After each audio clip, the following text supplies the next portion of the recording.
Baik, bismillahirrahmanirrahim. Assalamualaikum warahmatullahi wabarakatuh. Bertemu lagi di mata kuliah rekayasa perangkat lunak, di mana mata kuliah ini pada materi yang ke-6 ini merupakan materi terakhir dari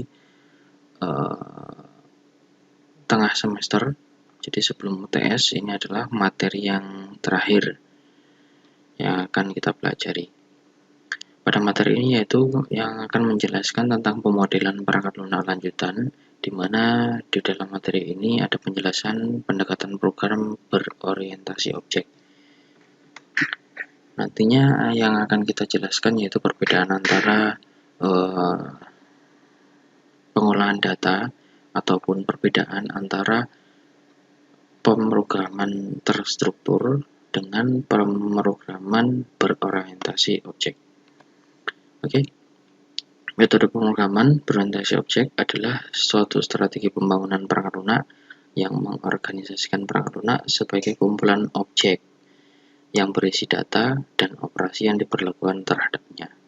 Jadi namanya berorientasi objek, otomatis nantinya yang diolah adalah objek seperti itu. Nah, objek itu berisi data dan operasi yang diperlukan di dalamnya seperti itu. Nah, menggunakan pendekatan yang sistematis serta menerapkan prinsip-prinsip kompleksitas. Semua tahapan pekerjaan dilakukan berlandaskan orientasi objek atau analisis. Seperti itu. Nah, jadi urutannya adalah ketika perancangan sudah selesai atau konsepnya sudah selesai, langsung menuju ke tahapan pemrograman. Setelah pemrograman dalam hal ini coding selesai, masuk ke tahap pengujian. Nah, ada beberapa keuntungan pendekatan berorientasi objek. Yang pertama adalah meningkatkan produktivitasnya. Yang kedua adalah kecepatan pengembangannya, otomatis lebih cepat daripada yang pemrograman terstruktur. Kemudian kemudahan pemeliharaannya. Jadi kalau lebih ke objek itu lebih mudah pemeliharaannya. Jadi suatu kelas nanti akan dirubah menjadi suatu objek-objek. Adanya konsistensi dalam pengembangannya, kemudian meningkatkan kualitas perangkat lunak itu sendiri. Contoh bahasa pemrograman berorientasi objek. Nah, biasanya ketika membuat suatu aplikasi menggunakan pemrograman berorientasi objek atau PBO, kita singkat PBO aja ya, itu menggunakan pemrograman Smalltalk. Nah, itu yang pertama. Kemudian pemrograman Eiffel atau C++ atau PHP, biasanya PHP versi kelima, dan pemrograman Java seperti itu. Nah, ada beberapa konsep dasar. Jadi konsep dasar dari PBO adalah kelas, ada kelas, mesti ada kelasnya. Kemudian ada objek, ada metode, ada atribut, ada abstraksi, ada enkapsulasi, dan ada warisan. Nah, selain itu ada pula antarmuka atau user interface-nya, ada reusability, kemudian ada generalisasi dan spesialisasi, kemudian ada komunikasi antar objek dan polymorphism. Nah, itu kemudian ada package juga. Nah, kita menuju ke perbandingan antara PBO dengan terstruktur. Ya, kalau pada pendekatan struktur, dekomposisi permasalahan dilakukan berdasarkan fungsi. Nah, kalau pendekatan pemrograman terstruktur, jadi menggunakan fungsi, mulai dari data konteks sampai proses yang paling kecil, seperti pada penggunaan data flow pada perancangannya. Jadi lebih ke fungsi ya, kalau terstruktur. Kalau pendekatan PBO, dekomposisi dilakukan berdasarkan objek-objek yang ada di dalam sistem, seperti dengan mengimplementasi kelas untuk kemudahan pengembangannya. Ya, nanti kita akan jabarkan. Nah, ini perbandingannya antara terstruktur dan pendekatan objek. Jadi kalau terstruktur itu dikenal dengan Structured Analysis and Design (SSAD). Kalau objek itu dikenal dengan OOAD, Object Oriented Analysis Design. Kemudian pendekatannya itu mengarah ke fungsional. Kalau PBO pendekatannya melalui objek. Dekomposisi permasalahan dilakukan berdasarkan fungsi dan proses secara hierarki. Kalau PBO otomatis dengan objek. SSAD lebih sulit digunakan dalam pembangunan sistem. Kalau OAD lebih mudah digunakan dalam pembangunan sistem. Jadi kalau pengembangan aplikasi yang baru-baru ini itu sudah menggunakan PPU. Pada SSAD tidak fokus pada coding. Nah, kalau pada OAD lebih fokus pada coding.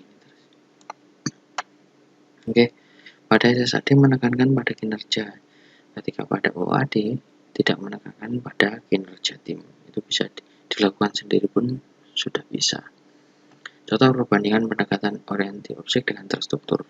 Nah, ini ada suatu aplikasi atau perangkat lunak yang bernama sistem akademik.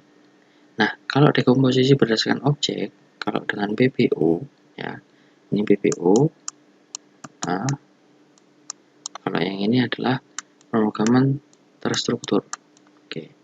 Nah, dekomposisi berdasarkan objek. Jadi ada objek dosen, ada objek jadwal, dan ada objek kuliah.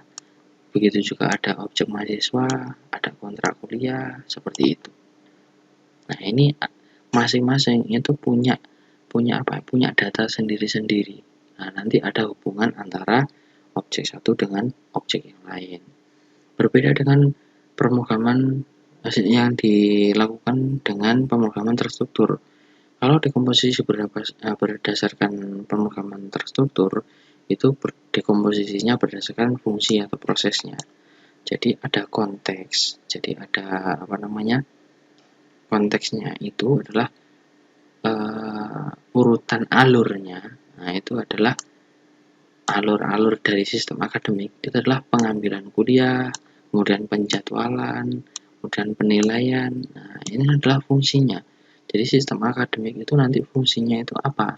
Di dalamnya itu lebih ke pengambilan kuliah. Jadi cara pengambilan kuliah seperti apa? Cara penjadwalannya seperti apa? Cara penilaiannya seperti apa? Jadi lebih ke fungsinya. Berbeda antara PPU. Kalau PPU itu lebih ke objeknya. Jadi di dalam sistem akademik itu tuh objeknya apa saja. Ada entitas apa saja tuh di dalamnya itu. Nah, seperti itu. Kalau sistem akademik yang dibuat oleh pemrograman struktur, itu sistem akademik itu nanti kerjanya gimana? Bisa kerjanya gimana? Misalnya pengambilan bisa untuk pengambilan kuliah, bisa untuk penjadwalan, bisa untuk penilaian. Jadi buat aplikasi itu lebih kepada fungsinya. Itu kalau dengan terstruktur seperti itu. Nah, jadi dengan ini kalian sudah tahu perbedaan antara PPU dengan PT. Jadi nantinya kalau kalian ingin membuat atau mengembangkan suatu perangkat lunak, lebih mudah menggunakan PPU atau pendekatan orientasi objek.